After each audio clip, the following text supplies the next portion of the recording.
To be rooted in social justice means that you don't need to announce that you're rooted in social justice because you represent the work that you do. You become the work. So it doesn't need to be announced. That's what it means to me.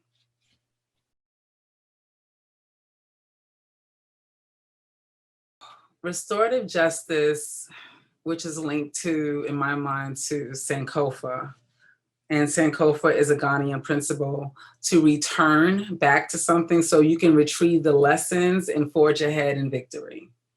And that's what restorative justice is. It's a way of being that's rooted in indigenous practices that teaches you how to return to gather the best of us, the best of you that may have been left behind by various incidents and structures and systems put in place. And then that you can take the lessons you need, the wisdom, and move forward.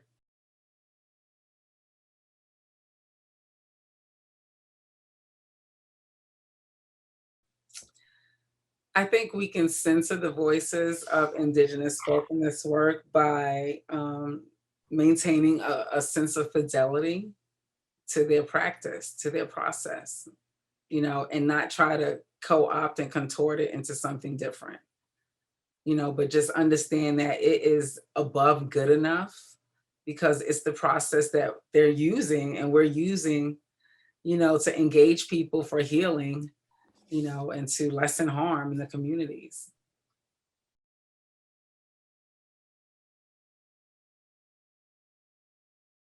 And I believe in honoring its roots and also understanding that it has indigenous roots and South African principles and Ghanaian principles as well. And like the Sankofa that I mentioned earlier. So I believe that to engage white folk, that they should engage in the process the way it's meant to be engaged. And that's that you actually sit in community, that you actually show up as vulnerable, that you actually become transparent, that you tell the truth. And that when something is hard, you can say it's hard, but keep doing the work, keep leaning into the work. You want to cry, it's a human response, you can cry. What I ask you to do is continue to lean into this uncomfortable feeling that you're experiencing and allow the dialogue to continue.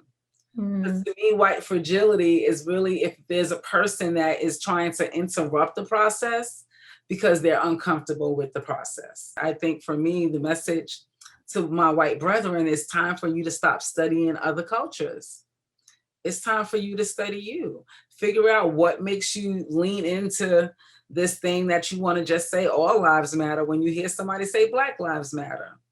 You know, like sit with what comes up for you. Why are you like so comfortable with not caring about what you see happen, you know, to Black folk with the police in that community?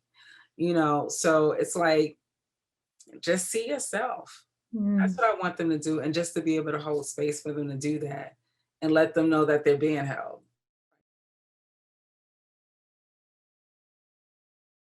And it starts with self. Self, yeah.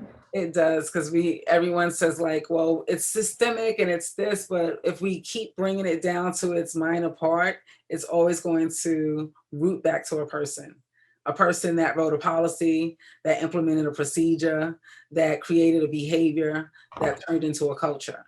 It's beginning with a person, and then it just becomes systemic. But it always go back to a person. So I don't think we're going to do restorative justice with computers. Like they didn't do this. They're not upholding it. They're not maintaining the status quo. It's people.